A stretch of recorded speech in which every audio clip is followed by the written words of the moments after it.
Hi, my name is Alex Goldtray, and I'm going to be talking about ethics. So, pretty much, what we're going to be talking about really is how people make moral decisions. And there's different types of ethics. There's ethical egoism, there's ethics of duty, ethics of respect, ethics of rights, there's utilitarianisms, ethics of justice, and virtue ethics. Right. So, the first one that I really want to kind of hone in on is deontology. Deontology is really comes down to rule, duty, and law. And some believe that the outcomes are part of the judgment, but they never constitute sufficient grounds for saying an action is right or wrong. So deontology, philosopher, he's from Germany, and his name was Immanuel Kant, and he developed a branch of ethics that was solely based on one sense of duty to act in a way that we see as right.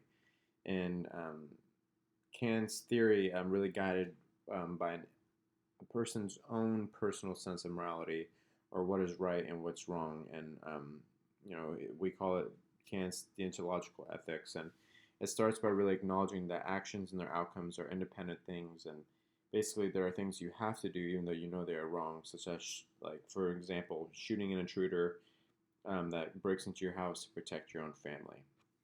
And according to deontology, you need to focus on that act, such as protecting your family, and not the death that will mean for the intruder. Okay, and it really, Immanuel Kant tries to find this single principle and stated that what's right for me in a given situation is right for everyone else in a similar situation, and we should always treat humans as ends rather than as means.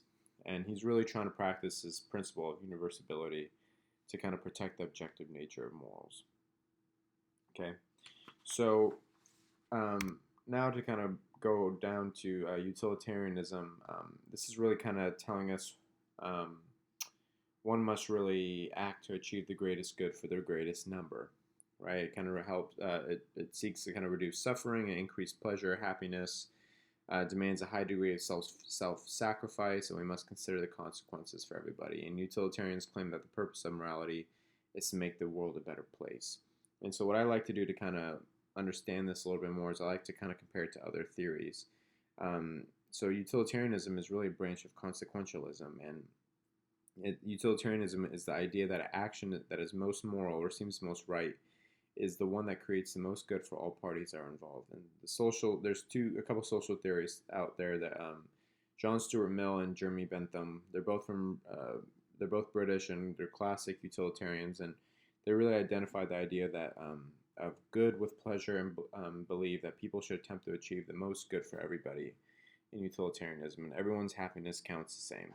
So you should consider the rights and needs for that intruder before you shoot him, according to Bentham and Mill, and maybe just tie him up and call the cops or shoot him in a non-fatal location, like in the arm or the leg.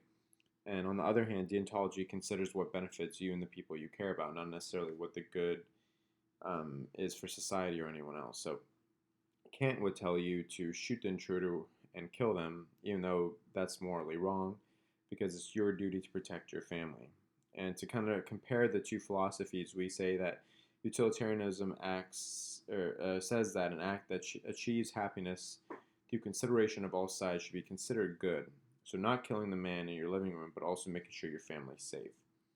And deontology states that some actions are still morally wrong, even if the outcome is good, but you should do them anyway because of your sense of duty for others. So kill that man in your living room because it's your duty to protect your family, and it's not your problem what happens to him.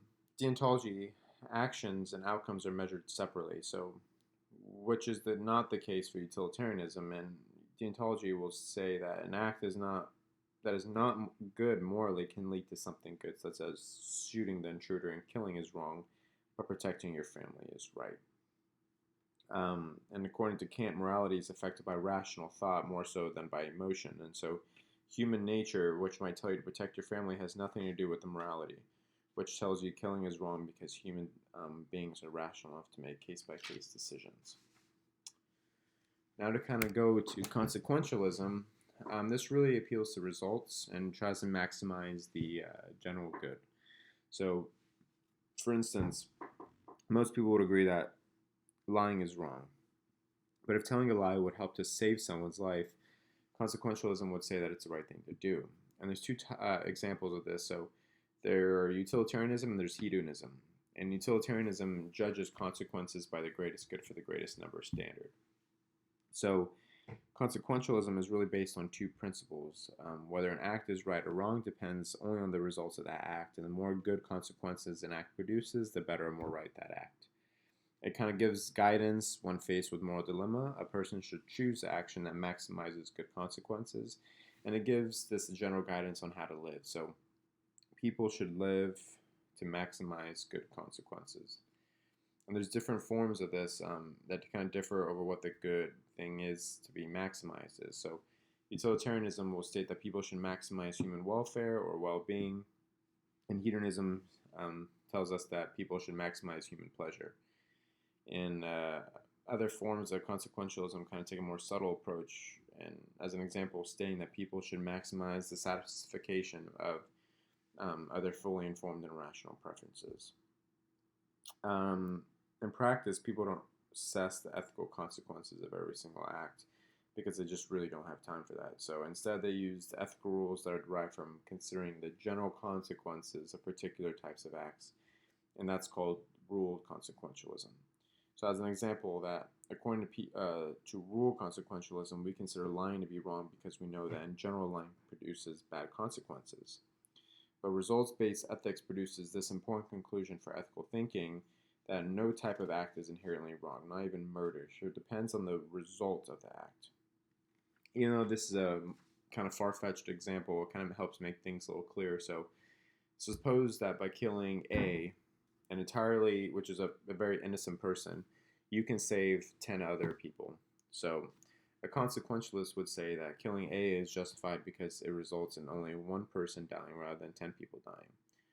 A non-consequentialist would say it's inherently wrong to murder people and will refuse to kill A, even though not killing A leads to the death of 9 more people. And then there's this appeal of results-based ethics. So results-based ethics plays a huge part in our everyday lives because it's kind of simple and appeals to really more common sense. So it seems sensible to base ethics on producing happiness and reducing unhappiness. And it seems sensible to also base ethics on the consequences of what we do, since we usually take decisions about what to do by considering what results will be produced. And it seems kind of easy to understand and to be based on common sense. So as far as the bad aspects of consequentialism, it's impractical for real life use and it's bad for society. So even though it sounds pretty attractive in theory, it's really difficult to kind of apply this in real life to moral decisions because you really got to evaluate every moral decision separately. People really have to do research on the consequences of their acts before they can actually make an ethically sound choice. And usually the time that's taken to research kind of leads to slow decision making, which may have some bad consequences of its own. And some people argue that if everyone adopted act consequentialism, it would have bad consequences for society in general. And that's because it would be difficult to predict the moral decisions that other people would make, and this would lead to a lot of uncertainty in how they would behave, pretty much. Fortunately, the practicality of acting consequentialism is a general moral process, which means we don't really have to worry about it too much, right? And then the last thing I really want to kind of hit on is ethical egoism, which is more of a self-centered approach, kind of doing whatever you can for your best own interest. All moral decisions should really be made on the basis of consideration of what serves the interests of that moral person and who's making that decision, right? So moral rightness of an action should be governed by the results that are really produced. So there could be a descriptive or normative position on egoism. There's a psychological egoism, which is like the most famous descriptive position, which tells us that each person has one ultimate aim, which is his or her own welfare. And normative forms of egoism kind of make claims about what one ought to do rather than describe what one does. So ethical egoism claims I morally ought to perform some action if and only if and because performing that action maximizes my self-interest. Rational egoism claims that I ought to perform some action if and only if and because performing that action maximizes my self-interest. And really, ethical egoism claims that someone morally ought to perform an action if and only if performing that action really maximizes their self-interest. So, um, as an example, they might claim that one ought to achieve a certain level of welfare, but that there is no requirement to achieve more. And ethical egoism might also apply to other things and acts such as rules or character traits. And since these variants are pretty uncommon, and the arguments for and against them are largely the same concerning the standard version. And overall, that's really how individuals will make moral decisions and ethical decisions. Um, and overall, that's pretty much it for my presentation. Thank you for listening.